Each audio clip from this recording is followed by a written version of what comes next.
యేసు రక్తమే జయం పరిచర్య ప్రియ రక్షకుడైన యేసుక్రీస్తు నామమున ఈ ఉదయకాలమున మీ అందరికీ శుభములు కలుగునుగాక. ధనాపేక్ష లేని వారై మీకు కలిగిన వాటితో తృప్తి పొంది యుండుడి. నిన్ను ఏమాత్రమును విడువను, నిన్ను ఎన్నడను ఎడబాయనని ఆయనే చెప్పాను కదా అని దేవుని వాక్యం సెలవిస్తుంది. నా ప్రియ సహోదరి సహోదరులారా, కలిగి ఉన్న వాటితో తృప్తి పొందడం నేర్చుకోవాలి.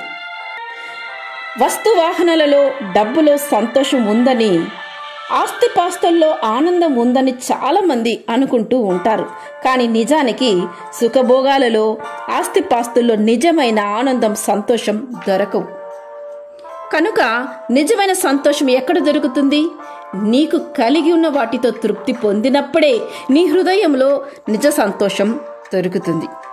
ధనప్రేక్ష సమస్త కీడులకు మూలమని వాక్యం సెలవిస్తుంది. సుఖభోగాల కన్నా శాంతి, సమాధానాలు, ప్రేమ, అనురాగాలు మిన్న అని గ్రహించి ప్రశాంతంగా జీవించడానికి అలవరుచుకో.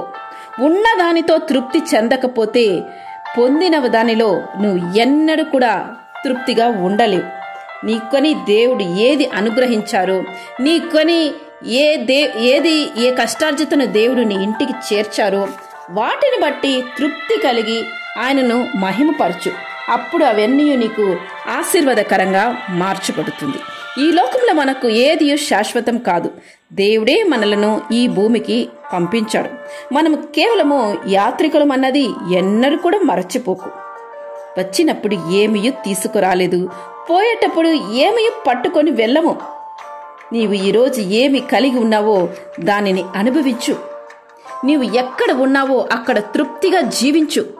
తృప్తిగా జీవించడం అది ఒక గొప్ప వరము. తృప్తిగా జీవించడం దేవుడు తాను ప్రేమించిన వారికి ఇచ్చే భాగ్యము కూడా. మనసు అడియాసలు కలిగి తిరుగుట కంటే కళ్ళ ముందు ఉన్న వాటిని అనుభవించుట మేలు అని ప్రసంగి గ్రంథంలో సొలొమోను రాశారు. కావున నీ మనసులను ప్రశాంతంగా ఉంచుకో. వారికున్నవి మనకు లేదే, అలా మనం జీవించలేకపోతున్నామే, మనం ఇలా ఉన్నామే అలా ఉన్నామని లేని వాటిని ఊహించుకొని ఉన్నదానిని నీవు విడిచిపెట్టకు. దేవుడు నీకు దయచేసిన వాటితో సమాధానముతో దేవుని ప్రేమించడానికి, ఆయన మహిమపరచడానికి, కుటుంబాన్ని గడపడానికి, కుటుంబ సభ్యులను గౌరవించడానికి, ప్రేమించడానికి అలవరుచుకో.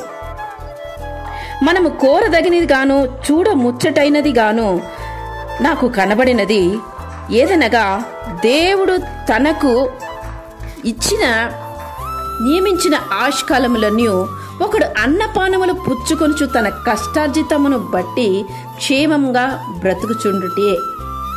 ఇది వారికి భాగ్యమని ప్రసంగిలో మళ్ళీ ప్రస్తావిస్తున్నారు.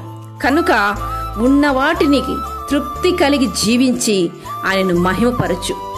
నీకున్న వాటిని డంబముతో ఇతరులకు పోల్చుకొని చూపించడము, వాళ్ళకున్నది నీకు లేదని నీవు వాటిని బట్టి కుటుంబంలో కలత రేపడమో ఇది ఏమాత్రమూ మంచిది కాదు.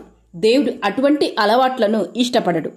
దేవుడు నీకిచ్చిన వాటిని బట్టి మనసారా కుటుంబ సమేతంగా ఆయన మహిమపరచి కృతజ్ఞతలు నీవు చెల్లించినట్లయితే నీ కుటుంబము, నీ వ్యక్తిగత జీవితము ఇంకెక్కువగా హెచ్చింపబడుతుంది, ఆశీర్వదింపబడుతురు. ఆమేన్. యేసు రక్తమే జయం పరిచర్యలో మీ సహోదరి. God bless you.